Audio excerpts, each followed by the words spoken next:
So you knew they were going to raid you that morning? Definitely. That morning? I sensed it. It was coming that morning. We're talking about 17 armored vehicles, a government helicopter, and 2 amphibious units with frogmen. Where I opened the door looking down the barrel of 3 M4 assault weapons aimed at my head. Do you know what they found? Nothing. That's what they found. Nothing. I had no idea that the whole thing would be rigged. I was arrested in January. In July was when they said to me, we can hit you with some superseding charges and you'll die in prison, or you can agree to testify against Donald Trump. Those are your choices. And I said, you can take this and you can shove it up your ass, because I'm not doing that. I interviewed Virginia Roberts Gieuffre for 6 hours. The idea that she committed suicide is ludicrous, out of the question. And she's now deceased. They tell us that she committed suicide. I don't buy it. What is your price? Because if your price is not your life, then you are for sale. Welcome back. I'm here today with Roger Stone. Roger, thank you for being here. James, great to be with you. We have a lot in common. We're both survivors. We both know how intrusive it is to have the feds smash and attack your place at 6 o'clock in the morning. Yes, we do. And be arrested in your underwear. It's great to be with you. Great to have you here. I'm wearing a tailored suit today. Alan Flusser. Very He's good. a New York tailor, so I'm wearing a suit in honor of you. I know how much you appreciate fashion. He was my tailor until I got arrested. And then suddenly he decided to give a bunch of interviews saying that I was a criminal. I didn't know This that. is after I paid him, I don't know, $350,000 over many years. So he's no longer my tailor. And is he still alive? He is still alive, but he's not doing all that great. I now use a guy named Adam D'Angelo, who's an excellent tailor. He comes to you. Well, the guy that tailored is not Alan. Apparently it's a new person that works for him in Looks some great. capacity. But here we are. So speaking of the FBI, team, let's pull up the clip regarding Roger in Florida. What was this, 2020? What year? 2019. 2019. And recently, VO. this is CNN. Somehow CNN knew that you were being raided. Yes. Let's play this clip and then we'll talk about it. This morning, a raid video this morning, a really stunning turn of events. So many people who have been charged and in this Mueller investigation have been allowed to turn themselves in, to surrender. Not so this morning. This was, by all accounts, a surprise raid on Stone's house. Pause. The reason... A surprise raid. I know you've talked about this before, but I'm going to talk about my raid. How did they know that you were being raided? How did CNN know that? Well, it's very simple. I was arrested at 6:16 in the morning. At 6:11, someone at CNN texted my lawyer and said, your client's just been arrested. And he, of course, said, arrested for what? Because, of course, we knew there was no Russian collusion nor WikiLeaks collaboration. So she sent him a copy of my sealed indictment, which wasn't unsealed until 10:30 that morning by a federal magistrate in D.C. But if you looked at the metadata tags on that document, you find the initials of the man who wrote it, Andrew Weissman, therefore the man who leaked it, in violation of federal law, because the leaking of a search or arrest warrant prior to it being executed is actually a felony. Of course, the judge in my case could care less. But the idea that it was a surprise is also false, because I figured it out, meaning the previous day around 4:30, the same producer at CNN called me and said, I want to mail you something. Can you give me your address? And I said, well, you can find my address online. It's easy to find. Well, there's 2 different home addresses for you online. I'm not sure which one is the right one. So I gave it to her on the theory that she could find it anyway. And I said to my wife, they're coming to arrest me tomorrow morning. And she said, well, you've been saying that every weekend for the last 6 months because of the constant drumbeat of stories. It's part of their strategy of trying to pressure you. I never went to the grand jury. I never got a target letter. But every 2 or 3 days, you'd have a new story pop up saying, I was the focus of Mueller's probe, the noose tightens on Stone, the Stone under the microscope. Were you afraid? Were you scared? I wasn't afraid. I was angry. Because, I knew that there was no Russian collusion. I knew that their entire narrative was false. But every time one of the people who worked for me and some people who didn't work for me. Some people I hadn't been in touch with for 15 years. All these people were being dragged in front of the grand jury. And of course, their names are immediately leaked. So 3 more Stone associates go to the grand jury. And I'm scratching my head, as are my lawyers, because we can't think of any crime that I'm actually guilty of or that I could be charged with. So I would say at about 5 o'clock in the morning, I set my alarm. I got up, I took a shower. I put on my Roger Stone Did Nothing Wrong t-shirt because I see a product placement opportunity coming. Those are your shirts that you produced. Yes, I was selling them to pay for my legal defense. I was saying them, if you bought your t-shirt for whatever it was, $25. So you knew they were going to raid you that morning? Definitely. That morning? I sensed it. It was coming that morning. And then I would say about 5 o'clock, I got a call on my cell phone from a Fort Lauderdale police officer who happens to be a friend of mine. And he said, "Are you at home?" And I said, "Yeah, why?" He said, "Well, I'm down at Starbucks, and I bet there's, 20, maybe 30 FBI agents here lined up getting coffee. And I get the distinct impression that they're headed to your house after they leave here." And I said, "Yes, I'm expecting them." So I was sitting in the upstairs window, which is the only, it's in the bathroom. It was the only window in the house upstairs where you could see the entire front yard. And sure enough, first you saw the red lights. I mean, they came very, very loud, very heavy. You saw the red lights, you heard their sirens, like I'm dangerous. Right. I saw them pull a battering ram out. But first, before all of that, James, I saw the CNN crew set up 25 feet from my front door. And I later got an affidavit from a Fort Lauderdale police officer who was called in to do backup. I live on a dead-end street, so they roped off the end of the street. All the media was on the other side of the rope, about a half a block away, except for CNN. They were allowed to be right at right next to my house. And the police officer says in his affidavit, when he told CNN they had to move, he got chewed out by an FBI agent who said, no, CNN had special permission to be, inches away from where I was arrested. Who gave him that permission? I presume the FBI did, or the prosecutors. The prosecutors in my case were actually there for my arrest. You realize this was one of the greatest missteps in American political and public relations history. Helped get Trump elected, perhaps. Well, it certainly allowed me to finance my legal defense, because if I had quietly turned myself in, and the day before my attorneys had talked to the special counsel's office, we handed over 30 pages of text messages, copies of text messages that proved that I was telling the truth and that the witnesses against me were lying. So they could have said at that point, by the way, we're charging your client tomorrow, just bring him in to the federal courthouse. And I would have, of course, done that. But instead, they planned this over-the-top raid. What do you attribute that overreach to? Overzealous prosecutors, the Attorney General's office? Why did they do it that way? Well, I think, first of all, they went and misrepresented the facts to 2 federal judges. So they told 2 different federal judges, we have probable cause to charge Stone with treason, conspiracy against the United States, counterfeiting, I love that one, money laundering, unauthorized access to a government computer, aiding and abetting a conspiracy before and after the fact. So they got into all my emails, all my text messages, all my phone calls. You know what they found? Nothing. That's what they found. Nothing. So I actually think when they arrested me, they had high hopes that their investigation would turn up something useful. How did they get into your phone? With the secret warrant? They take your phone. They took all. They took the phone. They took all my electronic devices. So they took my computer. They took my laptop. Did they have the password, or did you? They asked my wife for the passcode of my phone. She laughed at them and said, "Are you kidding me? Does your wife have the passcode to your phone?" Right. No. So, I mean, ultimately they figured it out. And once again, they found no evidence of Russian collusion, no evidence of WikiLeaks collaboration. They found nothing Let's useful. go to the clip of the FBI pounding on the door, Andrew, and then also the clip of the FBI pounding on my door, because it's the pounding sound that I when they did this to me, here it is. The FBI pounding on the door. Bang, bang, bang.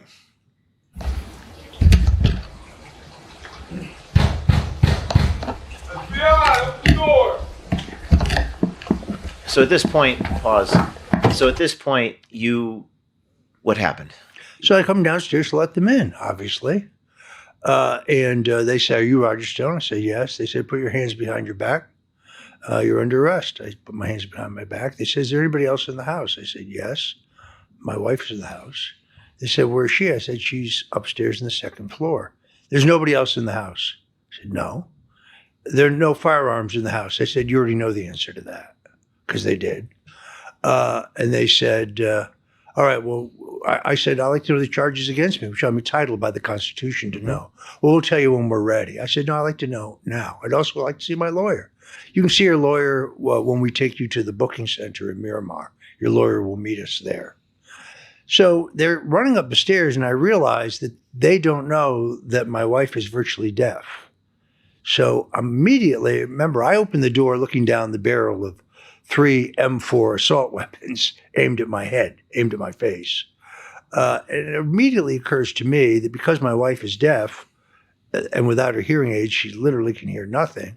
She hasn't heard any, none of this is going on. She's still sleeping. She sleeps through my entire arrest.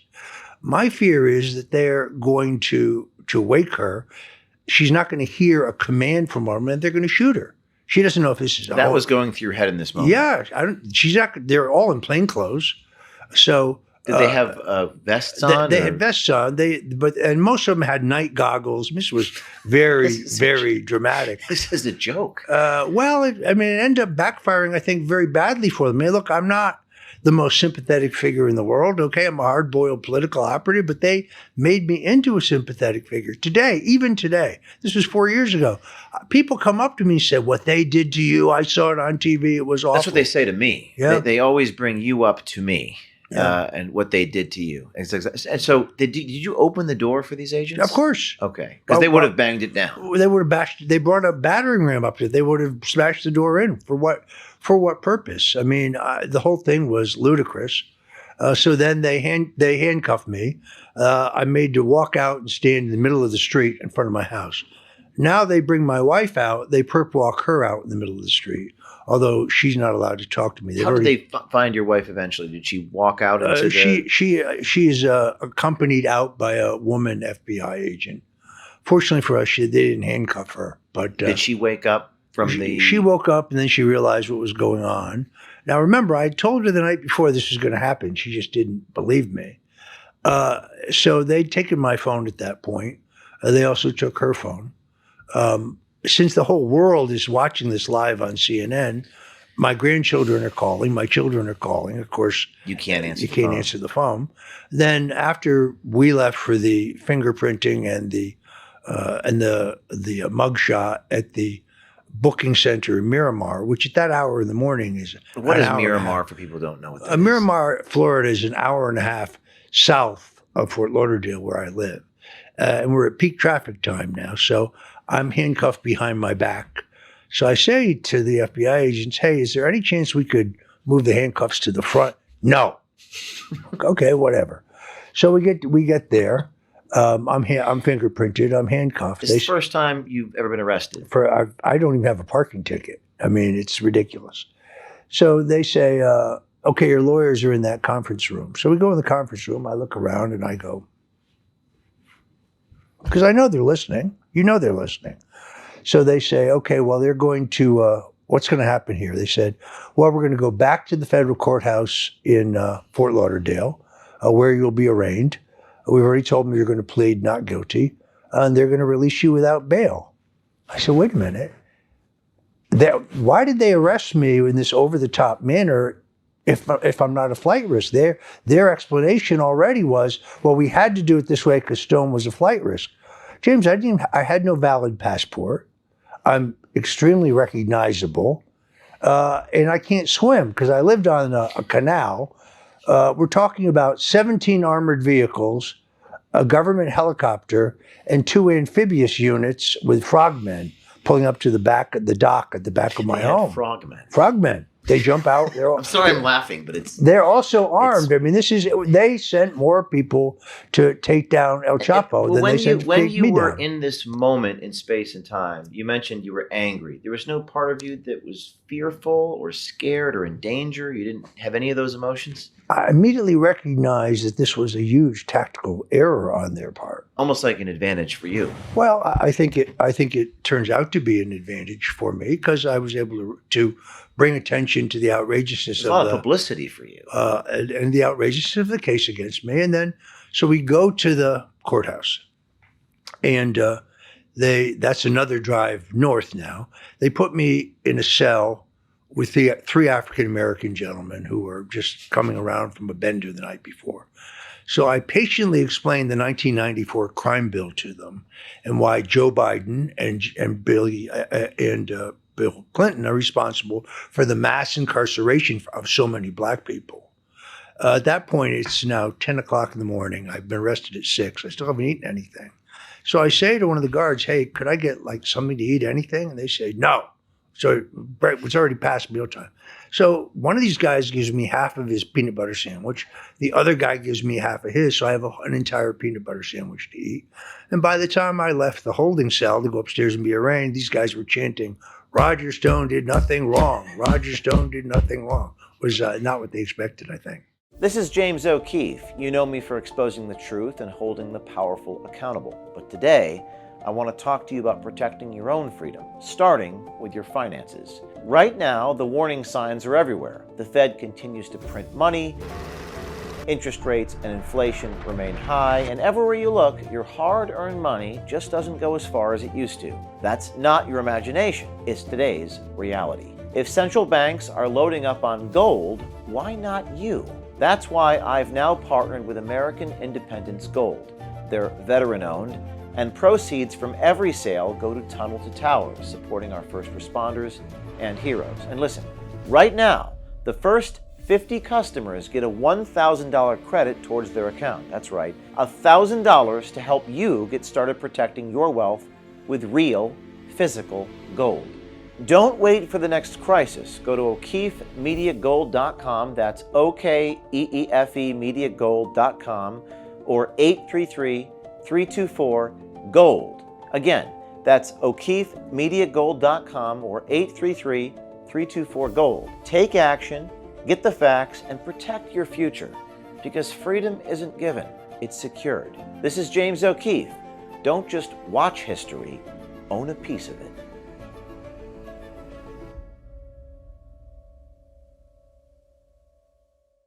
How did this, because you've been a political strategist a very long time, and you have a lot to say about political strategy, but how did this experience change your approach to political strategy, if at all? Well, I had no idea that what would happen next would be the complete and total unconstitutional gag, that I would no longer be able to defend myself in any forum or on any platform whatsoever. See, in the early rulings in my case, the FBI was forced to admit that they never inspected the computer servers at the DNC, that they relied entirely on the third-party report of a company called CrowdStrike. Now, in my trial, my defense attorneys wanted the CrowdStrike memo, but the judge would not allow it. And Mark Elias showed up in court to argue that I shouldn't be given it because it would hide the secrets of the Democrat National Committee or would reveal them. Well, the only thing they were proving was that there was no Russian hack. Sean Henry, who just happened to be a deputy to Robert Mueller at the FBI, then the head of CrowdStrikes, admits to the House Intelligence Committee under oath about the same time that I testify that, in fact, he has no proof of a Russian hack of the DNC. That's because there was none. As soon as I started talking about this, then it became absolutely necessary to gag me. Judge put a gag on me as they had done with Paul Manafort, and I could not discuss any aspect of the case. Judge? Who was the judge? Amy Berman Jackson, the most corrupt judge in American history. Later, James, we would learn that the jury forewoman, who said in jury selection she had never heard of me, she knew nothing about me or my case, had been attacking me and Donald Trump by name on both Twitter and Facebook for 19 months prior to her being selected as a juror. But she had all that locked down on a private setting, so it didn't turn up in due diligence. And after I was convicted, but this was learned, it was Mike Cernovich who discovered it. The judge refused to throw out my conviction and give me a new trial, saying that this woman's attacks on me were not evidence of her bias against me. What happened to Andrew Weissman? Where is he now? Andrew Weissman is in New York. He has just bought the condominium next to his to keep his wine collection. I imagine that he's lawyered up because he most definitely will be charged in the upcoming prosecutions of those who orchestrated this entire Russian collusion hoax. I'm going to play for you. I'm sure you've seen it, but we'll talk about some of the things in this clip from Westchester County, New York. Go ahead and let's listen to this pounding on my colleagues. I'm sorry, so what is this regarding? This is the search warrant. Open up. Open your head! So it goes on, but this was recorded on a hidden camera that was, oddly enough, people say, how did you obtain this? The was a special master appointed in your case? I don't recall. No. Special master was appointed in my case because we're journalists. And we got the footage because the special master took all the stuff, and then we were allowed to see some of the stuff that was filtered. In my case, it was somewhat different. I had security cameras all around my house. When the FBI left, they grabbed the wrong file. They grabbed the wrong tape. So they left me all of the video. What was it, a door camera, a door ring camera? All the way around. Had a door camera, the backyard. I mean, my house was completely wired for security on all sides. So I could see the frogmen jumping out of the boat onto the dock. I could see the 17 cars pull How up to the many front M4 yard. rifles did you say? There were 29 FBI agents, all carrying. 29? Yes. What were they expecting you to have? Like a Scarface? I think this was about intimidation because, you see, I was arrested in January of 2019. By July, they'd gone through all my email and stuff. They realized they had nothing. So Andrew Weissman comes up with this very clever case. So this is his idea. This is totally him. And a miscreant. And he's a U.S. attorney? What's his title? He was the deputy director of the Mueller probe. Oh. This guy has a long history. He gets to start covering up mob murders in Brooklyn. Then he destroyed the Enron Corporation and Arthur Anderson. His criminal convictions in those cases are reversed 9-0 by the U.S. Supreme Court. Yet to this day, he still points to them as the gold standard of federal prosecutions. Then he destroyed all the evidence of the illegal actions by the Mueller investigators. So after special counsel John Durham puts out a subpoena for the cell phones of the Mueller investigators, Andrew Weissman is the one who wipes all the memory of them. You see, there are two sets of rules. They can do whatever they want. Now, they would later accuse me of destroying evidence. I destroyed nothing. I turned over 1 million emails to them. I never deleted anything. There's no evidence of Russian collusion. Here's the most amazing thing.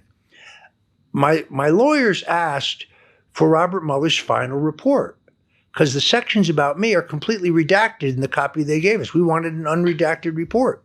The judge said, no, you can't have it. I'll review the report in my chambers and I'll give you the sections relevant to you. James, she seemed to have forgotten page 178. It's the page in which he says that the barriers to prosecuting Stone are factual, meaning they found no evidence of Russian collusion, WikiLeaks collaboration, or any other crime. Somehow the judge forgot to give us that section. That's the withholding of exculpatory evidence. I suspect when the House Republicans very shortly file articles of impeachment against this judge, which are definitely coming, that will be one of the items delineated in those articles. Now, can you impeach a federal judge? Takes 2/3 vote in the Senate. It's difficult, but we should have a trial. Weissman was probably in charge because he reported to Mueller. Yes. And Mueller wasn't all there. Weissman was the de facto head of this witch hunt. This is a guy, just to be clear, in the Enron case, he took the CFO of Enron. He locked him in a casket-style metal box with just a slot for his eyes and left him out in the sun until he agreed to testify and say what Weissman wanted him to say. There was a bar complaint filed in New York on this matter because that's cruel and unusual. Go look for that bar complaint, James. It's missing. It's gone. It's no longer there. This is a sick person. A lot of people have been, by the way, we have the clip, Andrew, of Stone walking back into the house with a shirt that says Roger Stone did nothing wrong. I'd like to see that. This is Sinclair Broadcast Group. I guess they published this. You walking back into the house. Is it January 25th, 2019? Is that the correct date? Yep. Mm-hmm. Roger Stone did nothing wrong. Walking back in. Now that's product placement. That's product placement. I sold 15,000 of those shirts in the next 24 hours. All of it dedicated to my legal defense fund. I mean, seriously, a lot of people have been through this in some way, matter, shape, or form and relate to it in some local or federal form. And what advice would you have for people who go through it? Who are scared, who are afraid. Well, in that moment, of course, it's very, very intimidating. I admit to you that my initial reaction was, this is ridiculous. There's no crime here. I'll clearly be found innocent. I had no idea that I was going to be subjected to a Soviet-style show trial in which all avenues or arguments in defense were denied. You can't. So I wanted to bring in Bill Binney, the CIA's most famous IT guy, who could have proved there was no online hack of the DNC. The judge would not allow him to testify. One of the charges against me was I had said that a friend of mine in New York, who was a radio personality, had told me that he knew a woman lawyer who worked for WikiLeaks, and that she had told him that Julian Assange had this huge catch of information on Hillary Clinton, and he would release it in October. James, I have the text message in which he told me that. The judge would not allow us to enter it as evidence because it disproved one of the specific charges against me. So I had no idea that the whole thing would be rigged, but I realized ultimately why it was. I was arrested in January. In July was when they said to me, through my lawyers, look, we can hit you with some superseding charges and you'll die in prison, or you can agree to testify against Donald Trump. Those are your choices. And the guy pushes this piece of paper across. He says, all you got to do is sign this. I look at it. I realize every word of it's false. And I said, you can take this and you can shove it up your ass because I'm not doing that. Now, I'd already passed 2 polygraph tests that proved that everything they wanted me to say was false. So they wanted me to be the ham in their ham sandwich. I refused to do it. I was not going to be Michael Cohen. I was not going to lie. I was not going to say things that weren't true. You're not going to. I remember you saying, I will not bear false witness. I wouldn't. That's what they wanted me to do. Stuck with me because a lot of people do that. Sure, it would be the easy way out. They're giving me the easy way out. Look, we'll tell the judge to give you no jail time. All you got to do is sign this. Plead guilty to something you didn't do. Right. I wouldn't even have had to plead guilty. At that point, they would have just theoretically told the judge not to give me jail time. Now, they double-crossed Cohen. They would have double-crossed me too had I agreed to testify against Trump, but I was never going to do that. First of all, how would you look yourself in the mirror? I wanted Donald Trump to be president since 1988. I tried to get him run in 2000. I tried to get him to run in 2012. I finally succeeded in getting him to run in 2016. Not me and other people. So I was going to turn on this guy who I'd known at that point for 40 years, who I always dreamed about being a great president. There was never any chance that I was going to do that. And then everything I would have said would have been a lie. I would have had to make it up. In other words, you have Hakeem Jeffries, who has this famous tweet that claims that I traded my pardon for silence regarding the crimes of Donald Trump. Now, if Hakeem will just waive his congressional immunity, I'll sue him. But we both know he's not going to do that. I think a lot of people may plead guilty to things they don't do because they can't afford to pay attorneys. That seems to be a stressing point. How much did it cost you? This whole thing cost you personally? Well, and first of all, recognize that we lost our home, we lost our savings, we lost our insurance. I lost my car. I had to sell my electric guitar. That was very painful. I sold everything I had essentially, but then I still ran out of money to pay attorneys. And to live. Because remember, if you're gagged, you can't speak, you can't write. That's how I make a living. So I had no ability to make a living. And of course, no one wants to hire you for strategic consulting because you're under criminal indictment. So I raised roughly $3.5 million for my legal defense. I worked very, very hard to do it. I went literally from speaking to the prestigious Oxford Political Union in London to speaking at a gentleman's club in Kentucky, signing women's asses for $50 for my legal defense fund. I mean, and what I endure and experience in my life is just the constant litigation, constant defense costs, dealing with lawyers. Do you have any advice on that? It's endless. First of all, I had 13 civil cases filed against me, all of them baseless, all of them meritless. On the same cause of action? The same cause of action. Well, first of all, some Obama front group, Democracy Now!, some BS group, sued me in a civil case claiming that I had been involved with WikiLeaks. Their proof, a clipping from the Huffington Post. That's not proof. That's an accusation. So kind of like the Senate Intelligence Committee report on Russian collusion. This is a complete crock of shit. All they did was cut and paste out of the Huffington Post or the Daily Beast some accusation. That's not proof. That's just an accusation. And they call it a report as if it's proof. It's proof of nothing whatsoever. There is no Russian collusion. There is no collaboration on my part with WikiLeaks. And there is no Russian hack of the DNC. And as you may now know, Tulsi Gabbard declassified documents just this past week that shows that there was no hack of the DNC. And when Admiral Mike Rogers tried to say that, Clapper said, no, we all got to stick to the same story. It was a lie. Is Still that a lie. the same Clapper that said under oath while he was rubbing his face that we don't spy on Americans? Right. There is no data collection, metadata collection program in Americans. And then Edward Snowden proved that was a lie. But where did Clapper go after he left the government? He was teaching ethics at Vermont College. You can't make that up. You can't make that. Do you think these people are going to be prosecuted, held accountable? I do. At some point. I think relatively soon. I think the American people demand it. I think the president's base demands it. Something General Flynn and I and Rudy Giuliani have talked about very extensively. I don't know that it'll be as broad as it needs to be, but certainly Brennan, Clapper, Comey, I think Hillary herself, frankly, should be prosecuted. I'll be surprised if that happens. Obama may have immunity. I agree with those who say that he could still be impeached, even though he's no longer president, and then he would lose that immunity. On the other hand, I don't think 2/3 of the Senate would vote to impeach him, even though I think he's, on the facts, he's impeachable. But Joe Biden should certainly be charged because he has no immunity for the crimes he committed as vice president. He has no immunity for the financial crimes he committed as vice president, but he has no immunity for the crimes he committed in the furtherance of the seditious conspiracy that is Russiagate. Here's the important thing. This conspiracy doesn't stop in 2017. It starts in 2016, it continues in 2017, it continues in 2020, and it continues in 2024.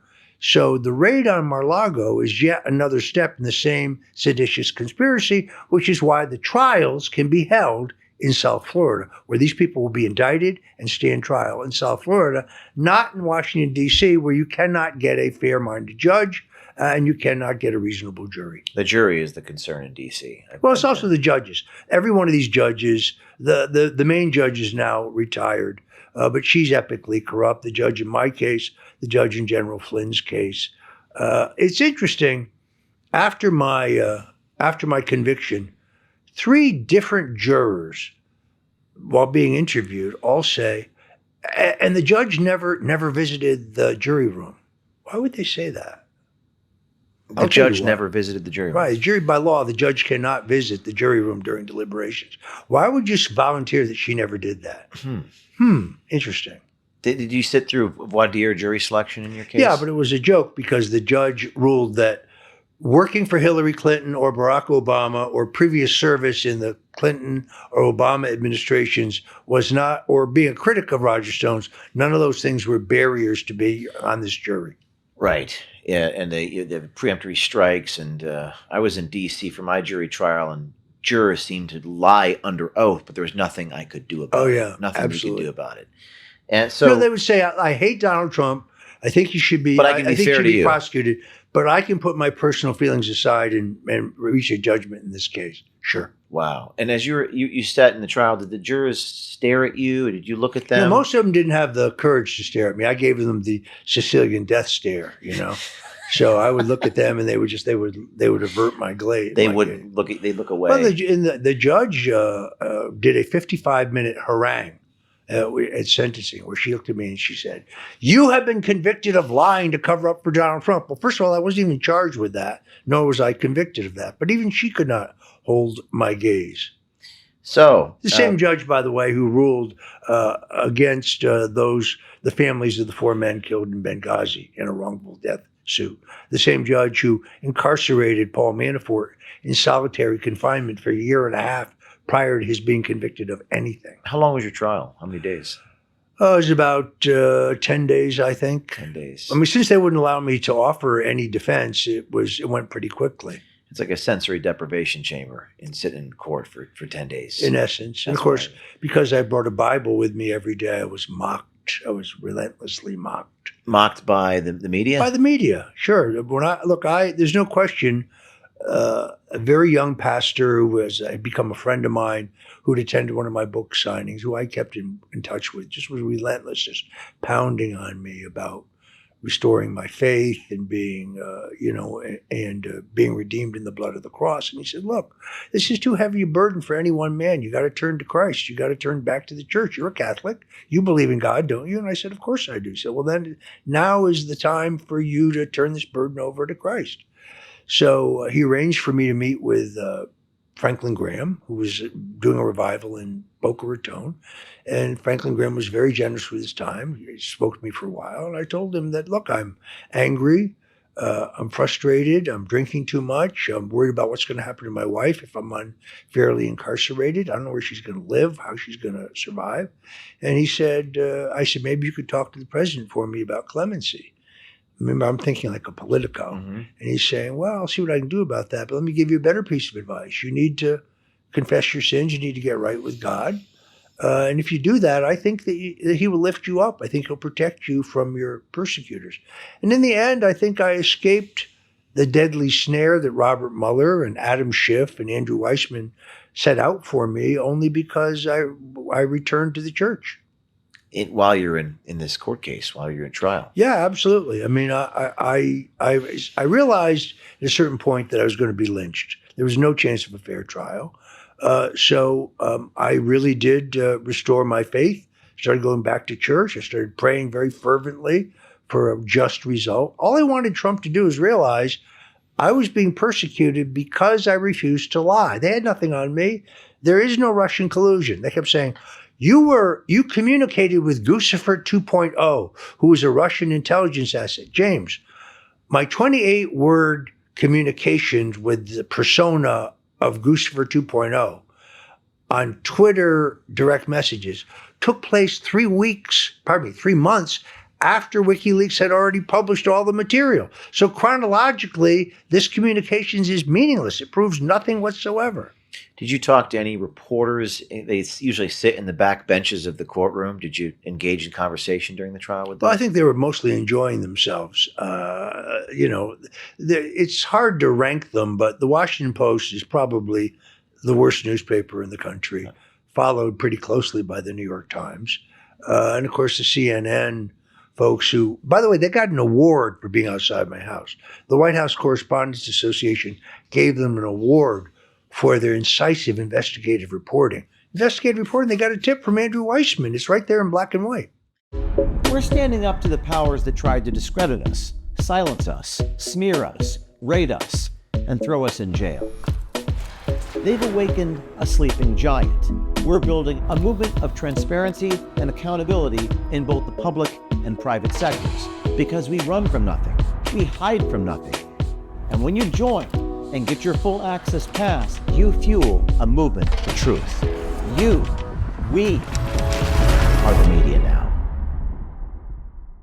On July 10th, 2020, President Trump commuted your prison sentence before you were scheduled to report to prison, correct? Yeah, it was very interesting. Tell me about that. First of all, they wanted to send me to a prison in Georgia, which made no sense because generally speaking, the Bureau of Prisons sends you to the prison that's relatively close to where you live so your family can visit you.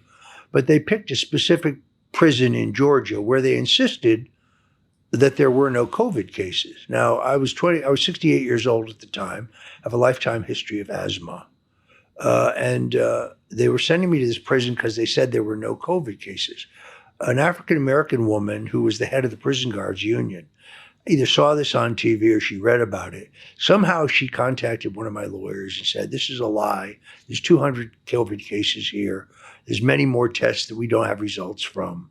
It was very clear the idea was to send me there to die, and it probably would have died had I gone. But 48 hours before I had to turn myself in, the president commuted my sentence. And here's the interesting part.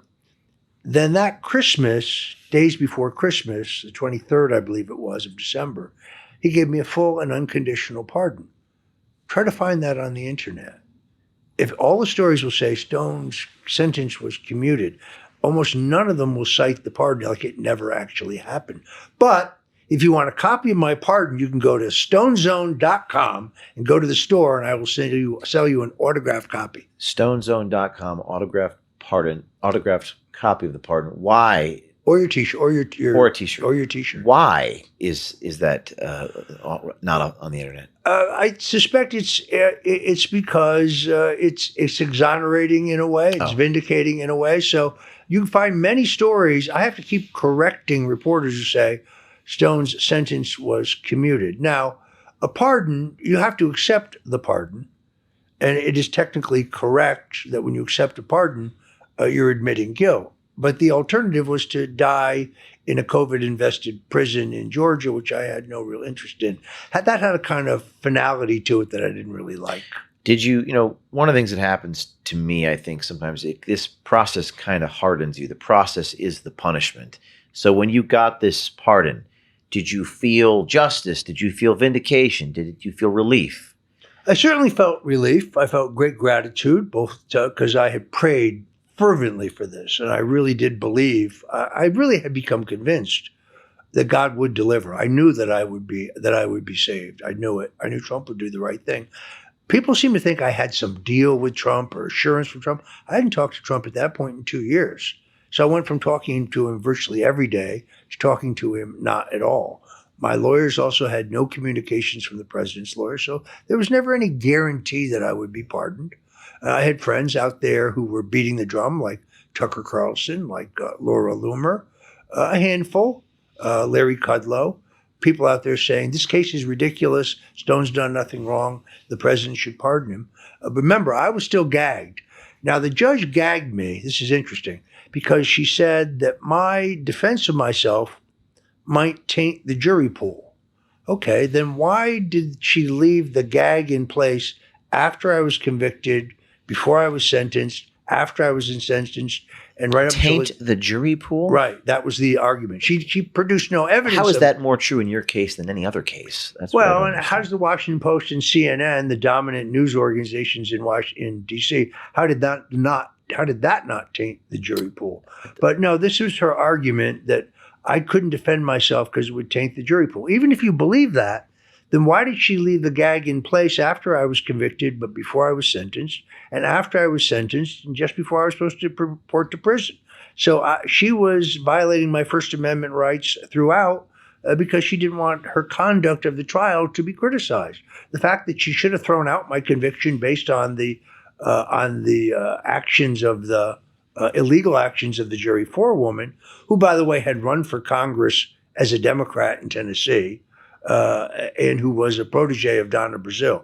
But we're supposed to believe that she can render a totally unbiased, non-political judgment on Roger Stone. Is it going to always be like this? Is it going to continue to get worse? Just the weaponization of the justice system. Is it going to get better? What is your prediction of the future? That's a very difficult question. Anybody who says that the people who pulled off the greatest single dirty trick in American political history, the greatest single abuse of power, in which the full authority of the U.S. government and the capabilities of our intelligence agencies were used to try to undo an election. There are some who say, well, maybe we should let that go, because if they come back into power, they're going to be brutal against us. No, they're already weaponized against us. The Steele dossier was a fraud. The fact that they claim the DNC was hacked by Russian intelligence is a fraud. I think that you either dismantle them now, or yes, they will come back and they'll do the same thing all over again. By the way, it didn't used to be this way. I mean, politics was always partisan. But when I lived in Washington, when I was an active political consultant, I had friends who were Democrats. I had friends in the business who were Democrats. We ate together. We drank together. We teased each other. Sometimes we beat them. Sometimes we beat them. Sometimes they beat us. When they beat us, it was like, okay, I'll get you next time. This idea of destroying people, destroying their lives, destroying their families, throwing you in jail. It was never like this. This is a new thing. I think, comes directly out of the presidency of one Barack Hussein Obama. That's what changed it, Barack Obama. I think it changed everything. Was it the Obamacare? What moment was when things really changed? I think as soon as Obama becomes president, they decide that they want to fundamentally change the way the country is run, and therefore they need to not just beat the opposition, that would be us, they have to destroy us. So the fact that I had written a book on the Clintons' war on women, and the longest chapter on that book is on Jeffrey Epstein, because I read every word of the testimony in the cases of the women who didn't settle, who went on to sue Epstein.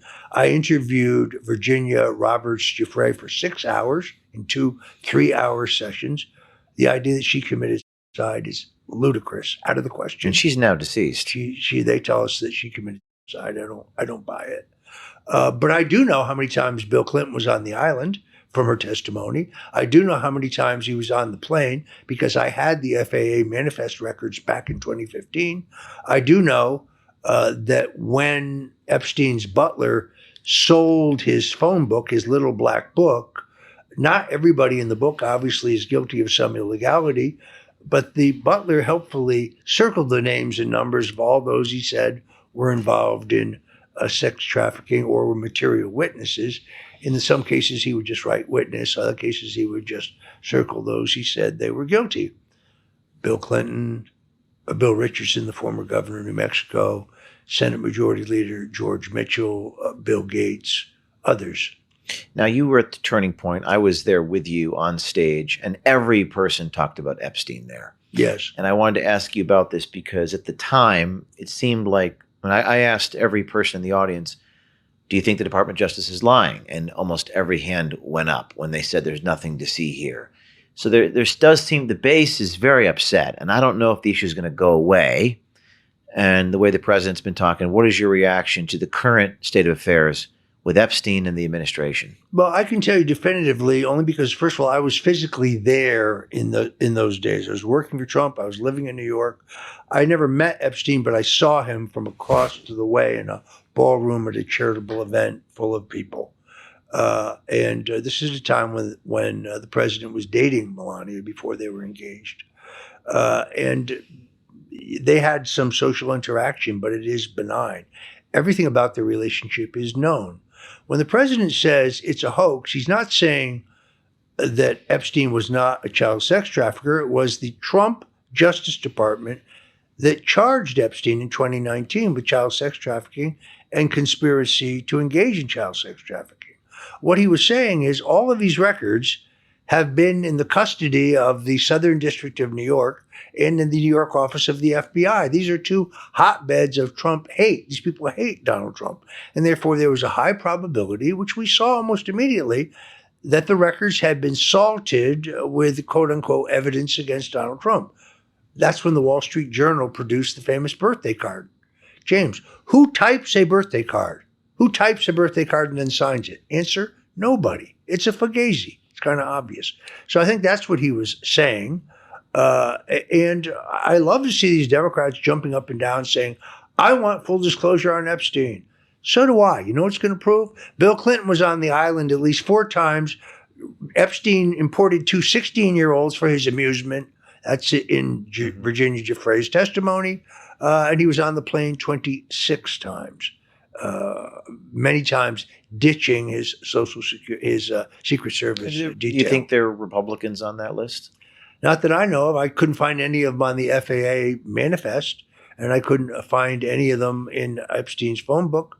Donald Trump's in the phone book, but he's not among those whose names are cited. How about compromising material used as blackmail? Do you think that exists? See, here's what I think happened. I think we know this. There's no question that when they raided Epstein's home in New York, and they raided the island, and they raided his ranch, in New Mexico, and they raided his apartment in Paris. We can see them taking out DVDs and hard drives. Those are in the custody of Mr. Ray's FBI. I think they were switched out. So when Kash Patel, who I know very well and who I have a very, very high regard for in terms of his integrity and his knowledge, when he says we don't have any video evidence of Epstein or anyone identifiable abusing children, he's telling the truth, because that material was destroyed and it was replaced, I think, with just commercial, illegal Chinese child pornography. Was the evidence that was destroyed, did that implicate third parties? That'd be my guess. Sure. Yeah. I think Jeffrey Epstein. I had a source for my book, Steve Hoffenberg, who turned everything he told me turned out to be true. Hoffenberg had been the head of one of the largest Ponzi schemes in history, Tower Financial. The number 2 man in that operation was Jeffrey Epstein. So he trained Epstein. He went to prison. When he came out, he contacted me and he said, Epstein is running a child sex trafficking ring and he's going to be arrested for it. Now, I knew that he had already been charged in Florida, but the police chief here in Palm Beach did a 6 months undercover investigation and handed the state's attorney a case that involved the trafficking of 33 underage girls. Also handed him a case for statutory rape of 21 underage girls. So the police chief, Michael Ryder, who's an honest man, was shocked when the state's attorney came back with 1 charge of solicitation. James, that's like walking into a bar and trying to pick up a hooker. It's ridiculous. So at that point, Ryder, the police chief, goes to Alexander Acosta, the U.S. attorney in Miami, who has responsibility for Palm Beach. He conducts his own investigation, and then he rubber stamps the state charge, and he seals the entire case. Now, a lawyer I know was involved when Acosta was appointed Secretary of Labor under Trump's first term. First of all, no one ever told Donald Trump that Alex Acosta was the prosecutor who gave Epstein a pass. I have no idea why Reince Priebus didn't tell him that. What year did Acosta do that? Would have been 2017. During the first term. During the first term. So why no one told the president that, I don't know. But they said this guy's a Hispanic. Given the possibilities of the Republican Party to expand in the Hispanic community, he'd be a great cabinet. No one ever tells him, oh, by the way, this is the prosecutor who gave Epstein a pass. I'm sure the president was unhappy when he learned that. And then during the confirmation preparation sessions, a friend of mine who's a lawyer, whose name you would recognize, a guy who's in the Federalist Society, they're doing a motorboard, they're practicing confirmation, and they say, so Alex, what are you going to say when they ask you why you handled the Epstein case the way you did, why you gave him a pass? And Acosta said, it's very simple, I'm going to tell the truth. The CIA came to me and said he was an asset, and I was to seal the case. There it is. I think that's what happened. Yeah, we have the stone cold truth. Trump and Epstein, the recycled smear.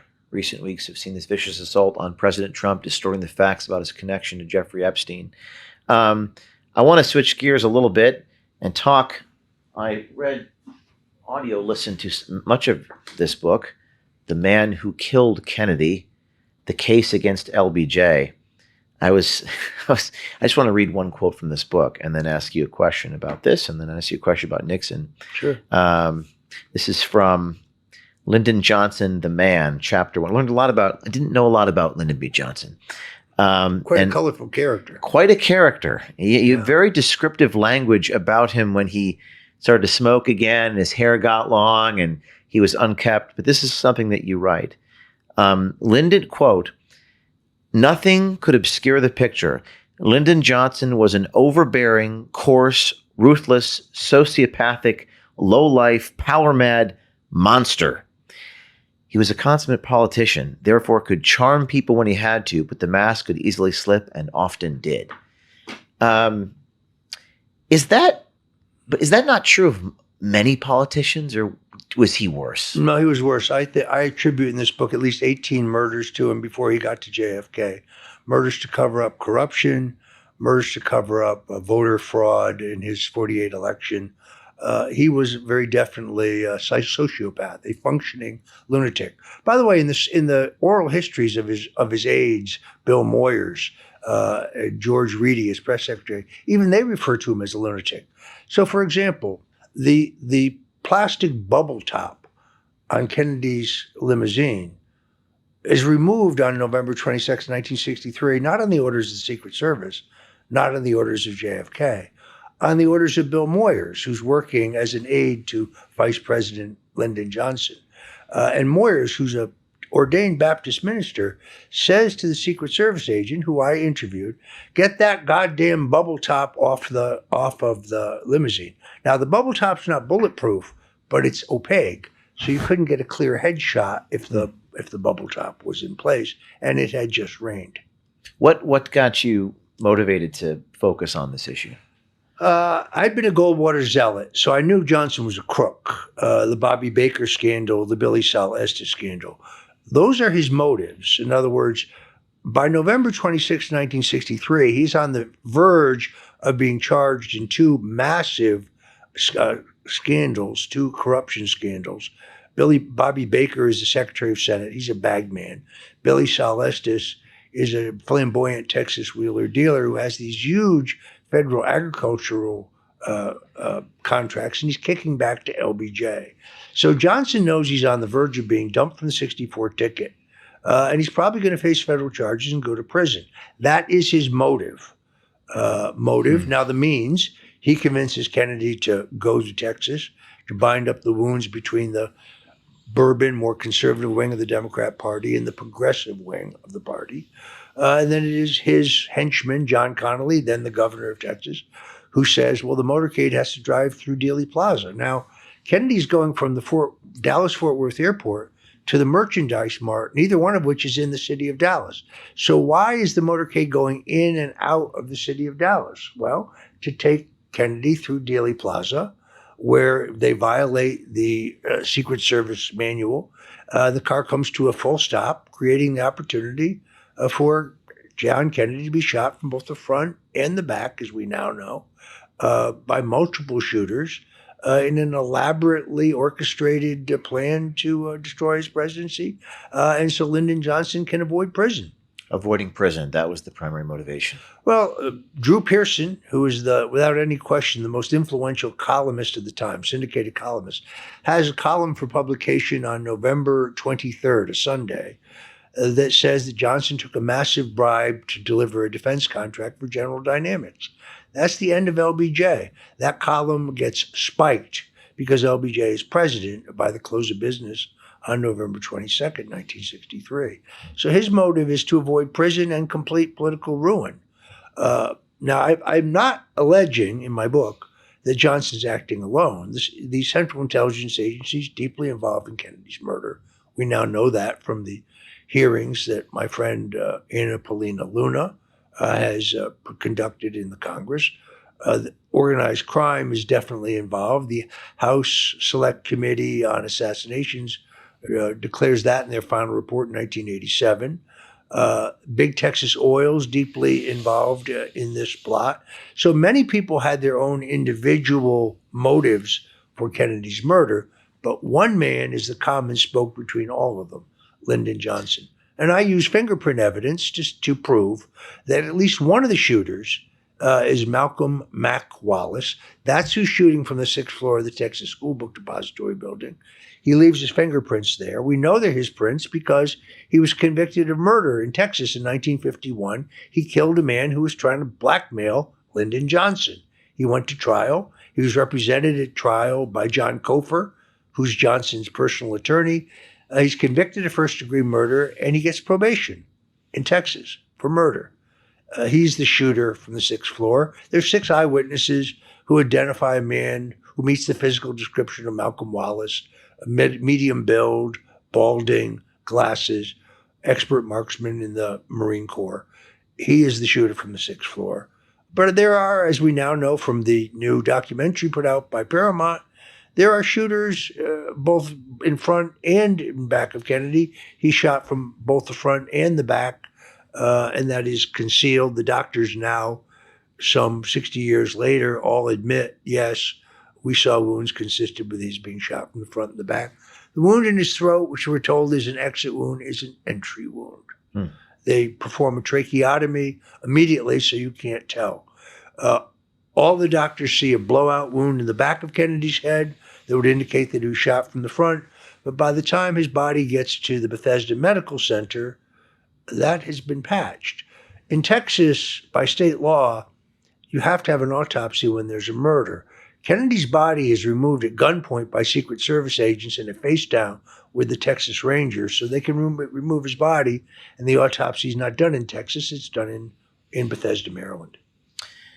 Johnson also driven by power a lot. You read about that in the book. I took that from the book. Yeah, I mean, I think he takes the vice presidency with a plan to kill Kennedy almost immediately. He steals the Secret Service manual and gives it to his lawyer to begin laying this plot. On Inauguration Day, Bobby Baker, who's Johnson's right-hand man, Secretary of the Senate, his bag man, is standing next to Ted Sorensen, who really wrote Profiles in Courage. John Kennedy neither wrote nor read Profiles in Courage. It was written by Sorensen. I read that book recently. I'm like, I don't think Kennedy wrote this. He didn't even read it. Sorensen read it, and his father. It's a well-written book. Yes, but Ambassador Joseph P. Kennedy, the partner with Frank Costello and all the bootlegging going on in the northeastern United States, pays for the Pulitzer Prize. But Sorensen is standing next to Baker. Now, Johnson and Kennedy have a bitter rivalry. And Johnson is responsible for breaking into Kennedy's doctor's office in New York City and releasing, just ahead of the Democrat convention, the fact that Kennedy has Addison's disease. Robert Dallek, who calls himself a historian, has blamed that on Richard Nixon. Nixon had nothing to do with that. That was Johnson's doing. So there's very deep hatred between the Kennedy camps and the Johnson camp.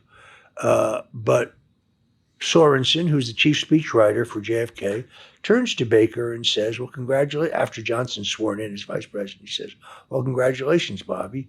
And Baker says, John Kennedy will die a violent and premature death. And he storms off. There it is, right there. Imagine if that was on camera. And this is another quote from the book. We have it on the screen behind you. Taken seriously, the supposition that Johnson was behind the plot to kill Kennedy is the key that unlocks the gate to the greatest of Johnson's crimes, the knowing of a futile war, that's the Vietnam War, that would eventually claim more than 58,000 American lives. So the other thing that struck me about reading about this was just the philandering of Kennedy and Johnson. I didn't know about Johnson's philandering. Johnson was a notorious womanizer. As he famously said, I get more pussy in a week than John Kennedy gets in a year. That's a direct quote. Was it true? Well, Kennedy, as I make the case in the book, Kennedy is a genuine war hero. I mean, he's very badly injured when his PT boat is cut in half by a Japanese craft. He swims for hours with a rope in his teeth, dragging a wounded comrade to safety. He's a true hero. But he's in horrific pain for the rest of his life. He gets addicted to methamphetamine because he is seeing Dr. Max It was steroids Jacobson. and methamphetamine he was injected. Right. Steroids meaning testosterone or steroids meaning crystal meth. Crystal meth. Early proprietary blend of crystal meth, which at that point is a doctor in Manhattan, Dr. Max Jacobson. Somebody like Doctor of the Beautiful People. He's attending Marilyn Monroe, Joe DiMaggio, Frank Sinatra, Leonard Bernstein, Pablo Casal, Maria Calais, Nelson Rockefeller. All these people think that they're getting a proprietary blend of vitamins and enzymes that make them feel good. No, they're being shot up with meth, which is why JFK is so randy, why he is, in horrible pain, but he's still chasing 18-year-old interns in the White House. When did that start happening with Kennedy? I think it's certainly during his presidency, because Robert Kennedy finds out about it, has the FBI lab do an analysis of what this substance that Kennedy's being shot up with, goes to his brother and says, this stuff is going to kill you. You can't do this. And he says, I don't care if it's horse piss. It makes me feel good. Right. So, and I think that this is how the deep state rationalizes the murder of Kennedy. My God, the man's a drug addict. He could give away the store to Nikita Khrushchev. If you look at the manifest, which is in the National Archives, of those who flew to the summit with Kennedy at Vienna, you'll find the name of Dr. Max Jacobson on the manifest. He's with Kennedy. There's a terrific book on this called Dr. Feelgood. You can still find it.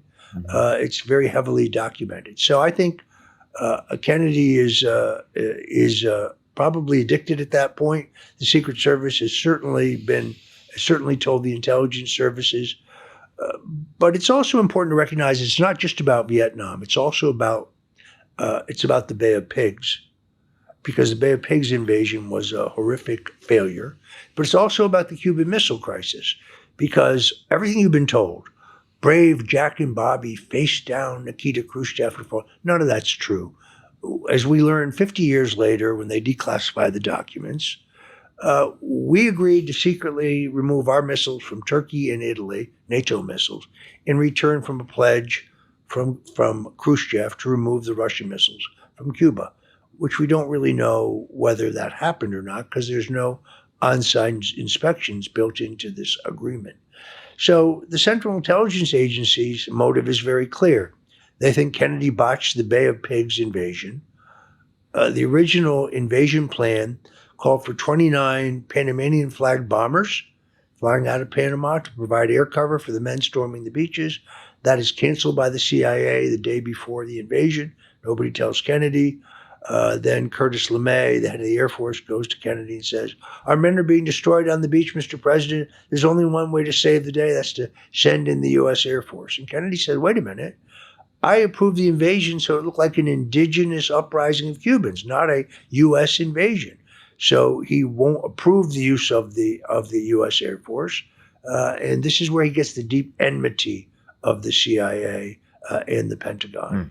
This is James O'Keefe. You know me for exposing the truth and holding the powerful accountable. But today, I want to talk to you about protecting your own freedom, starting with your finances. Right now, the warning signs are everywhere. The Fed continues to print money, interest rates and inflation remain high, and everywhere you look, your hard-earned money just doesn't go as far as it used to. That's not your imagination. It's today's reality. If central banks are loading up on gold, why not you? That's why I've now partnered with American Independence Gold. They're veteran-owned, and proceeds from every sale go to Tunnel to Towers, supporting our first responders and heroes. And listen, right now, the first 50 customers get a $1,000 credit towards their account. That's right, $1,000 to help you get started protecting your wealth with real, physical gold. Don't wait for the next crisis. Go to O'KeefeMediaGold.com, that's OKEEFE MediaGold.com, or 833-324-GOLD. Again, that's O'KeefeMediaGold.com or 833-324-GOLD. Take action, get the facts, and protect your future, because freedom isn't given, it's secured. This is James O'Keefe. Don't just watch history, own a piece of it.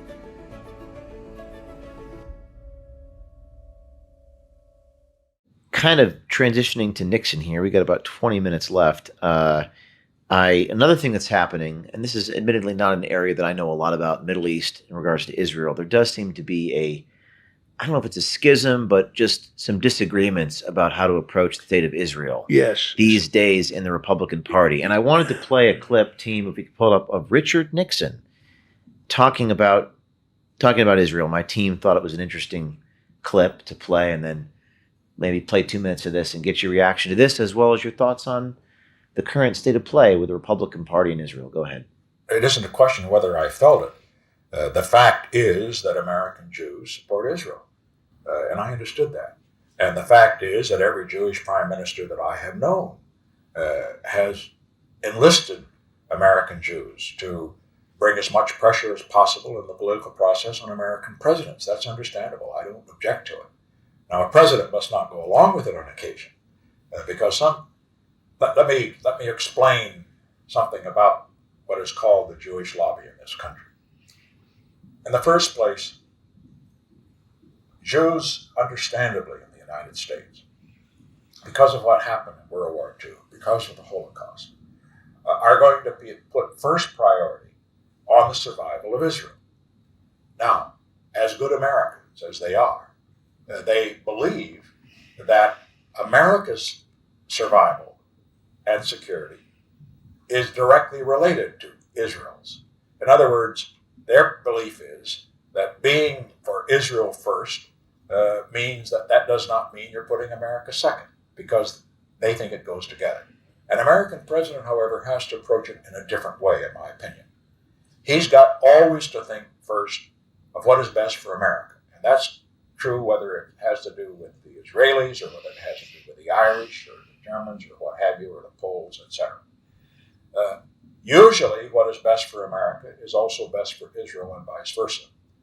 But on occasions, for example, an American president must make a decision that does not, in effect, give the Israelis a blank check.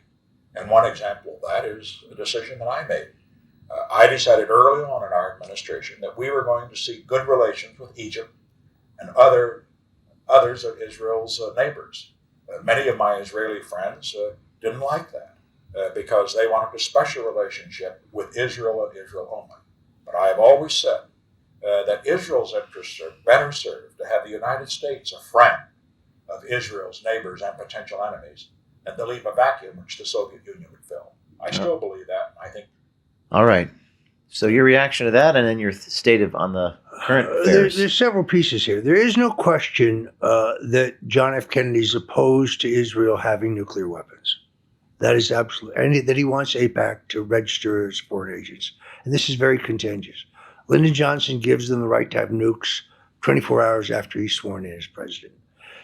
Is Israel directly involved in the assassination? Is something I'm researching right now. And if I find enough to make that case, I'll do another chapter for the book that you have. It's too early for me to say in my research. I've collected a lot of material. I'm still working my way through it. They certainly have the motive. That's not proof. That's just a motive.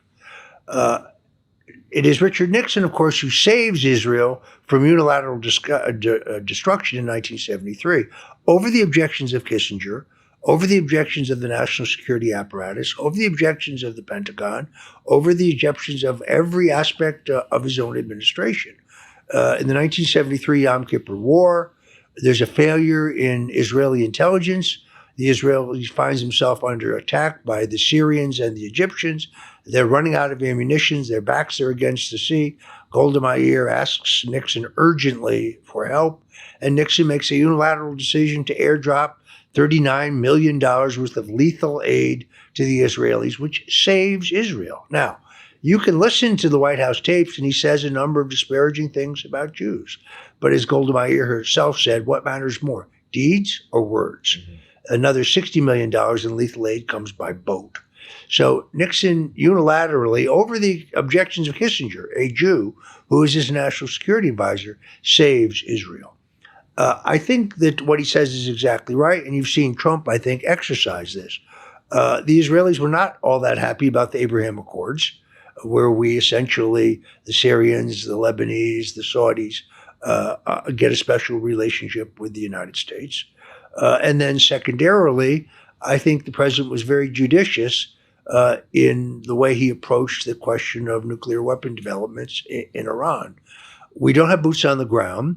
We don't have a long-term commitment to war. Not a single American service person lost their lives in this surgical effort to try to destroy nuclear weapons, which the Obama administration, for some reason, believed would improve the situation in the Middle East. So in the end, and look, I'm more of a Ron Paul Republican when it comes to foreign policy. I'm not an isolationist, but I am a non-interventionist.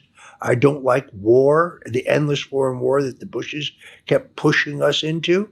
I think in the end, the president made the right decision. It was a balanced decision. It was not a decision to do nothing, but it was also not a decision to commit us to an endless foreign war. What do you just make of just the cultural conflicts right now towards Israel, like the Nick Fuentes thing, the Tucker, I mean, just all of it, just the people, the base seems to just have such disagreement about how to approach Israel. What do you make of that politically for the Republican Party? I think it's politically, it's interesting. We still don't get a very large percentage of Jewish voters, no matter what our position is. The Republican Party. Republican Party.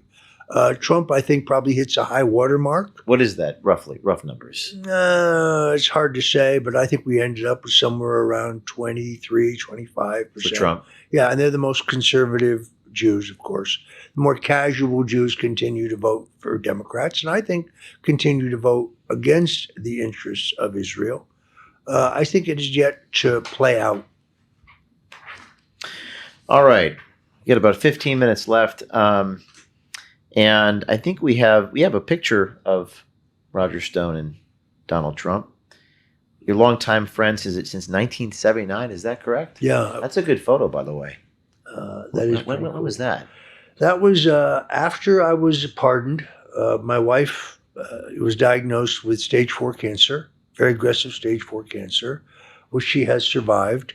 And once she got, the doctor said she was all clear. The president who had attended our wedding in Washington, D.C. at the Willard Hotel, President Trump and his then fiancée, Marla Maples, had been at our wedding.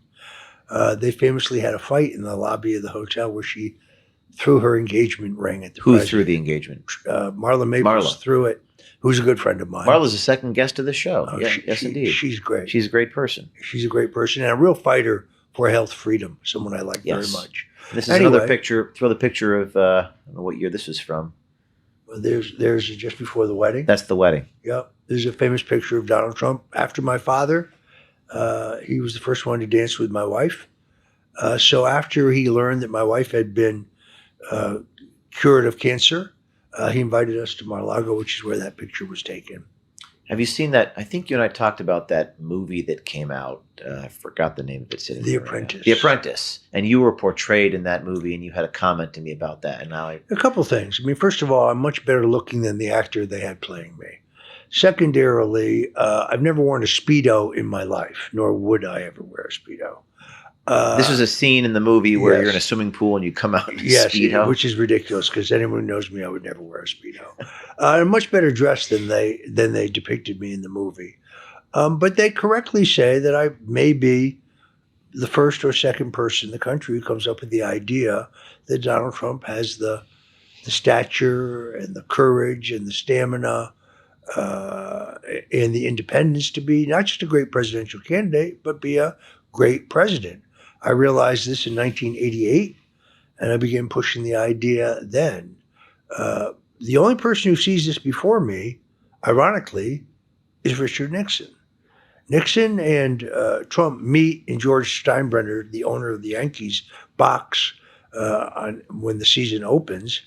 And I'm working for Trump at that point, but I'm friendly with the former president. I'm doing some political chores for him as well. And Nixon calls me the next day and he says, "Well, I met your man, Trump." I said, "Yes, sir. What do you think?" He said, "I'm just telling you, if this guy ever gets in politics, he could go all the way."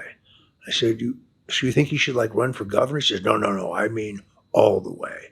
And of course, the New York Times has published this letter from Nixon to Trump in which he says, Mrs. Nixon saw you on the Merv Douglas show, and she said that if you ever get in politics, you'll definitely go all the way. And I just want you to know that I completely agree with her. It's a very warm letter. They had a very warm relationship. Today, President Trump says to me, because it's so antithetical to his character, he says, "Why did Nixon quit?" I understand why he quit. I would never quit under fire. You mean quit? Resign from the presidency. Yeah. I said, well, there was no alternative media then. There was no internet. So you had 3 television networks. You had a handful of influential news magazines, Time, Newsweek, Life, and so on. They're monolithically against you. You had no platform from which to mount a counterattack. And when Nixon tries, remember when he famously says, the people have a right to know whether their president's a crook. Well, I am not a crook.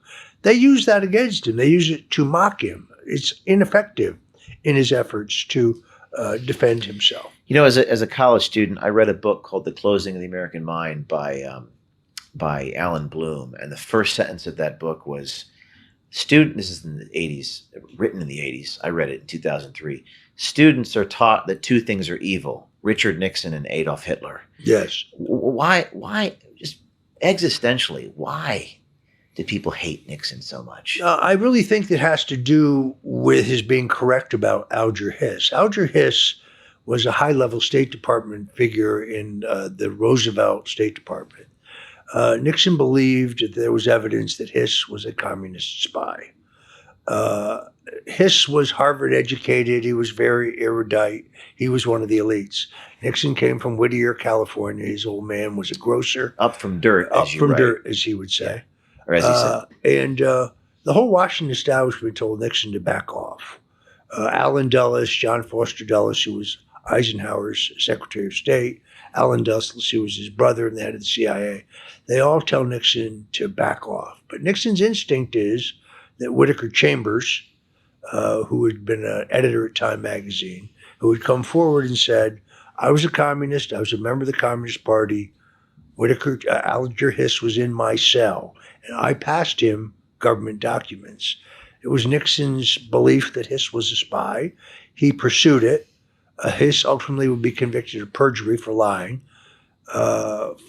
40 plus years later, when the Soviet Union falls and we get the KGB records, guess what? Alger Hiss was a Russian spy. But that anti-communism and the fact that Nixon turned out to be right brands Nixon for the rest of his career. It was almost like contempt towards Nixon for calling it out correctly. And for being a hardline anti-communist. Yeah. And then secondarily, there is his campaign in 1950 against Helen Douglas, which I think is unfairly depicted as a particularly dirty race. It was, but on both sides. He called her the Pink Lady because he took her voting record and he compared it to the voting record of the only Communist Party member of Congress, Vito Marcantonio, who was elected in New York City. And they voted the same about 80% of the time. Nixon pointed that out in a very effective flyer. It was printed on pink paper. It was a very, very rough campaign, but politics ain't beanbag. Is that your quote? I've heard you say that before. Probably was me who said it. But this is where he gets the nickname Tricky Dick, because he ran a very aggressive campaign. But let's be very clear about how meteoric his rise is. In 1945, he's released from the Army. He has no job. He has a law degree. He goes around to all of the blue chip, white shoe law firms in New York and Washington, and no one will hire him. He records that he's on Wall Street. He's looking out the window. There's a ticker tape parade. He sees Dwight Eisenhower riding by. The ticker tape is being dumped. It's a huge public event. 6 years later, he's Dwight Eisenhower's running mate. He goes from being unemployed to being the candidate for vice president of the United States in 6 years, because he goes back to California. He runs for Congress in 1946. He's elected. He serves 2 terms in the House, runs for the Senate in 1950, wins an open seat. He's only senator for 2 years when he's selected for the ticket in 1952. So to go from nobody to being nothing to being vice president of the United States for 2 terms in 6 years is an incredibly meteoric rise. What do you attribute that to? What was his greatest strength there in that meteoric rise? Persistence, grit, determination. I think born of a hardscrabble background. I mean, he pulled himself up with his own bootstraps. He saw 2 of his brothers die of tuberculosis. He was the survivor. Also, he was selected for the ticket because of his anti-communist credentials. Mm-hmm. Remember, Eisenhower had defeated Senator Robert Taft of Ohio, who was the favorite of good party conservatives. So they needed to balance the ticket with someone with anti-communist credentials. And Nixon was the person they selected. Then there was a smear against him by the New York Post, which was that was a liberal owned journal, claiming that Nixon had a fund financed by a bunch of California millionaires, and it was being used to supplement his lifestyle, which was false. But they tried to dump him from the ticket. He survives that by going on TV in the famous Checkers speech, in which he says, everything I have, I've earned honestly. I did take one thing, however. It was a little Cocker Spaniel dog that a man in Texas sent to my daughters. And I don't care what they say, we're not giving the dog back. It's a little schmaltzy, but it saves his career. Going back to the Apprentice, Roy Cohn, the Yes. attorney, the Stone's rules. Now, I don't have them in front of me, but one of the rules was admit nothing, deny Everything. It's admit nothing, deny everything, launch counterattack. And it was one of Roy Cohn's, or did you come up with that first? Did he come up with that? Did you guys? I think that coordinate? actually all of Stone's rules have been appropriated by the script writer. So Gabe Sherman wrote the screenplay For this actually, movie, The for the Apprentice. movie, for The Do we have a Apprentice. clip, guys? Is this a clip, you guys? Attack. If somebody comes after you with a knife, you shoot him back with a bazooka. Okay? Rule 2. What is truth, Tommy? What is truth? You know what's truth? What you say is truth. What I say is truth. What he says is truth. What is the truth in life? Deny everything, admit nothing. That's what you just You know said. what's true? What I say is true. And third of all, the most important, no matter how fucked you are, you never, ever, ever admit defeat. All right, good. You will- So, how many of those are similar to your rules? I think they're all identical to my rules. Did I get those ideas from Cohn? Yeah, I think that's Yeah. fair to say. I'm not sure he verbalized them the exact same way I did. So I saw them from observance rather than being told them or being taught them. But I think Trump and I both learned them from the same guy. Cohn was a force of nature. He was an ardent anti-communist himself. He was a warrior. And I will say this, in the movie, the actor who plays him does a brilliant job, really captures his mannerisms, his idiosyncrasies, his verbal and physical tics. The guy really did deserve an Academy I Award. thought you did a good job there. He did a Yeah. great job.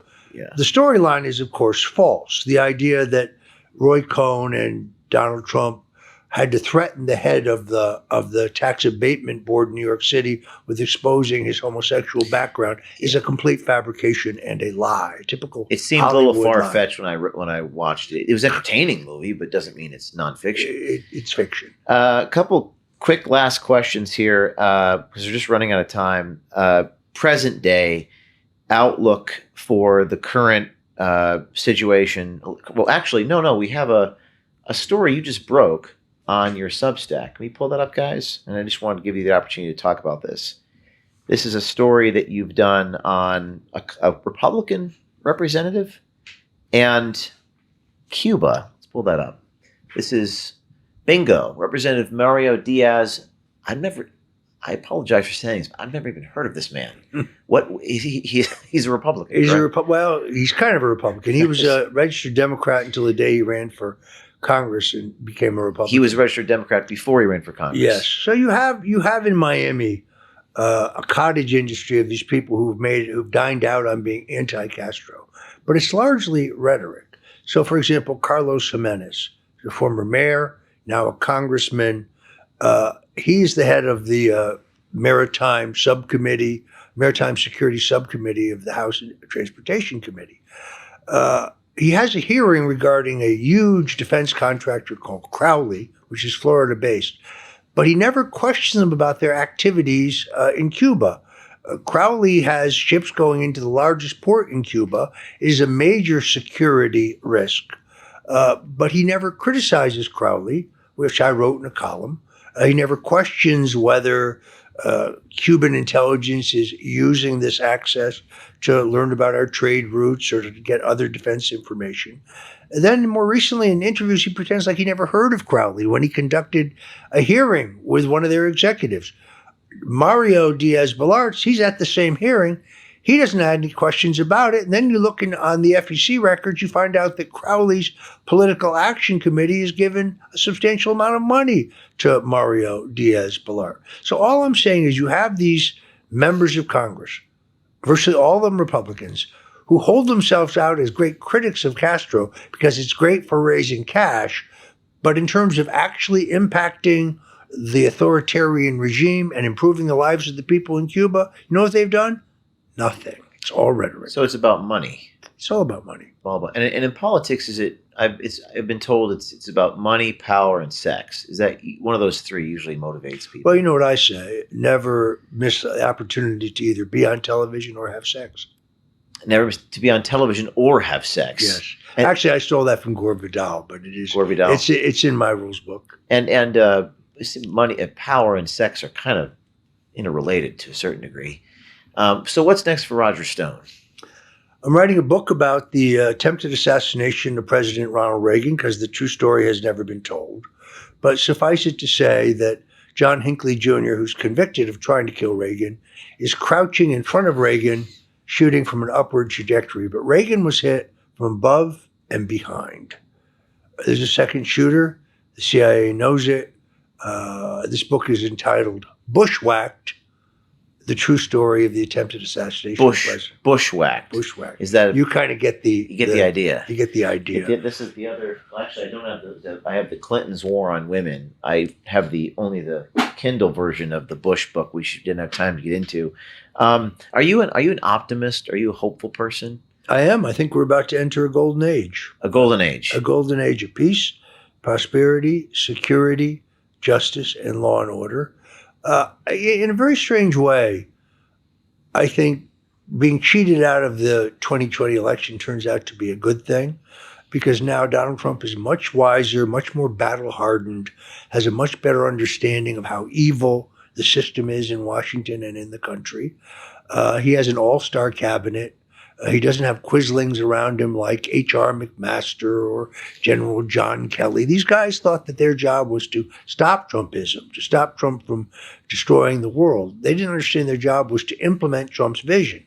Now you've got people who fully understand his vision and are set to implement his views. So whether it is Pete Hegseth, who I think is doing a great job, or Robert Kennedy Jr., who I think is doing a great job, or Tulsi Gabbard, who will be the first woman president of the United States, not necessarily in 2028, but someday, or Scott Bessent, who I think is a brilliant choice to be Secretary of Treasury, an outside-the-box thinker, a libertarian, a believer in cryptocurrency, a believer in gold. This is an all-star cabinet. And loyal? Every single one of them. And frankly, it's an all-star White House staff. You know, I'm tired of seeing people say, oh, Susie Wiles was a lobbyist for Pfizer. No, she wasn't. I've known her for 30 years. Throughout her entire political career, she has always been with the outsider. I worked with her for Ronald Reagan against George H.W. Bush. I worked with her for Jack Kemp against George H.W. Bush. I worked with her against the sitting attorney general for Rick Scott when he was elected governor. In 2016, she could have been for Marco Rubio. She could have been for Jeb Bush. She chose to be for Donald Trump. So I think she's the glue that allowed Trump to run the most effective presidential campaign in our history, and without any doubt, the greatest single comeback in history, because on paper, he should not have been able to do what he did. And he won every swing state. He ran a masterful, extremely well-financed, but also well-plotted-out campaign, meaning who wins is not about who has the most money. Who wins is about who spends their money most effectively and can plan for the long term.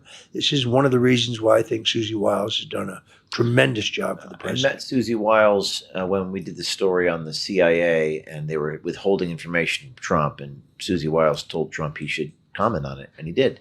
Last question. We have undercover reporters everywhere. We're doing investigative work every week. What do you think should be exposed? What needs journalistic investigation on video? What do you think a priority there is? That's an excellent question. I mean, there's so much right here in Florida. I'm very disturbed about the story about Ron DeSantis and his wife appropriating $10 million from Medicare with the help of our appointed attorney general. I find that very disturbing. But even the Broward County Sheriff's Office, we have an appointed sheriff, appointed by Ron DeSantis, who turns out to be affiliated with the largest, most radical mosque in the county. Turns out to be a big fan of Black Lives Matter. I'd like to see somebody go undercover into the Broward County Sheriff's Office. The Broward County Sheriff's Office. It's the largest sheriff's county in the United States with over 6,000 employees and a budget of just under $1 billion. And for those who are not familiar with Florida, where's Broward County? It's Fort Lauderdale. Fort Lauderdale.